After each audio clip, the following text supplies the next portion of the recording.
I'm back.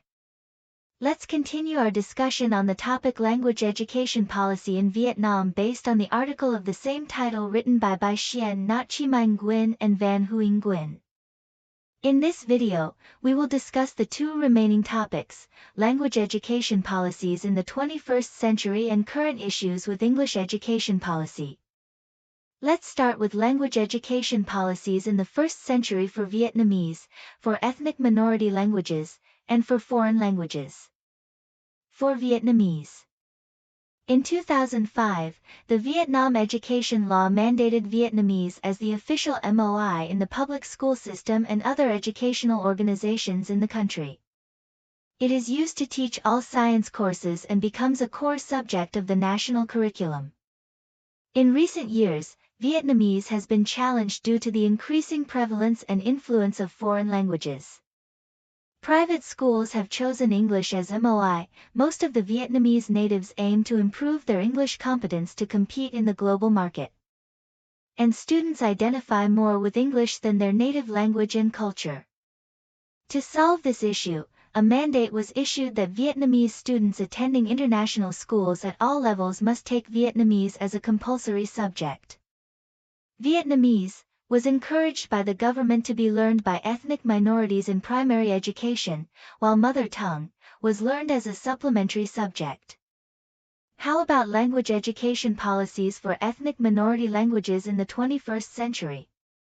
Ethnic minority people are given the choice to undergo formal education in their native languages.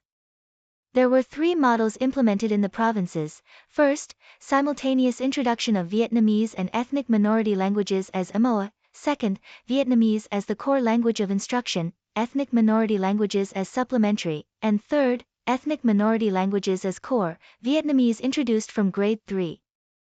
Which model is somewhat similar to the MTBMLE program implemented in the Philippines? The third one, right? Though there were models for the implementation of the mother tongue-based education, there were also a lot of criticisms. One of the criticisms received was that mother tongue was not effective in enhancing the language proficiency of minority students. The third model was then implemented as a pilot program by the Ministry of Education and Training, or MOTE, together with UNICEF. It was considered more progressive than the other two models. In its implementation, mother tongue is used as MOI from preschool to grades 1 and 2. Vietnamese is introduced as MOI alongside mother tongue in grades 3 to 5. After grade 5, basic reading, listening, speaking, and writing are taught in both languages. The pilot program produced positive results. 89% of students reached or exceeded the benchmark grade for Vietnamese proficiency. 85% reached the benchmark for the MTs. With this, MOTE planned to expand this model to other minority communities. Now, let's explore the language education policies implemented for foreign languages in the 21st century. Vietnam currently maintains diplomatic relationships with more than 180 countries in the world and has established economic partnerships with over 220 foreign markets. Okay, I have here a question and let's see if you can answer it. What languages have been considered by the Vietnamese government as the four main foreign languages taught at primary and secondary levels? The answers are English, French, Russian, and Chinese.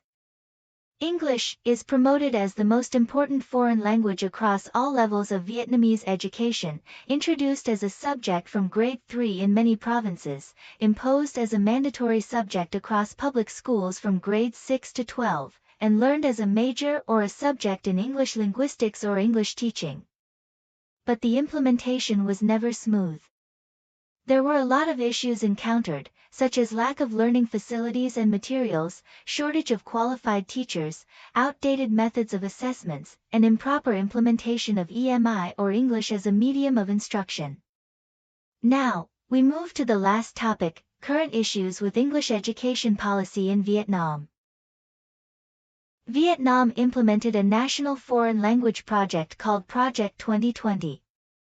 It was derived from rising societal and governmental concerns about low English proficiency level of Vietnamese learners, its ultimate goal to impact human resource development and professional skills through an emphasis on foreign language proficiency so that by the year 2020 most Vietnamese youth who graduate vocational schools, colleges, and universities gain the capacity to use a foreign language independently, be more confident in communication, and further their chance to study and work.it was provided a budget of $500 million for 10 years.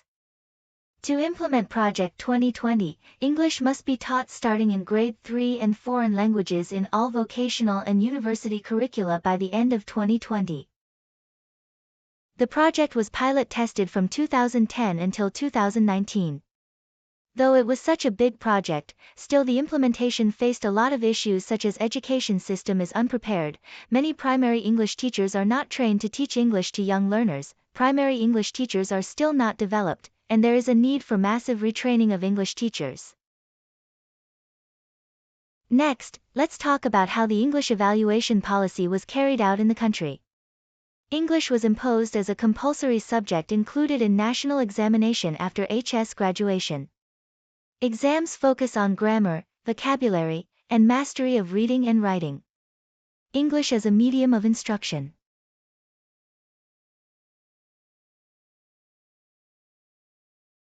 EMI in Vietnam is part of Project 2020, where English is used to teach subjects like mathematics. However, this approach faces several challenges. First, some teachers have insufficient English proficiency to effectively teach content in English. Second, there are differences between Asian and Western curricula and learning styles, which can make adaptation difficult. Third, EMI programs often come with high tuition fees, limiting access for some students. Finally, there is concern that using English extensively in education may pose a threat to national identity. Now that we have finished exploring all four topics, let us look into possible development and implications in Vietnam's language policies. Based on what we have discussed, it is clear that Vietnamese will continue to be the country's major LOI and communication. English will likely to continue to maintain its role as the key foreign language to be taught. There will also be demands for other foreign languages such as Chinese, Japanese, and Korean, while demands for French and Russian will remain stable. That is all for now. Thanks.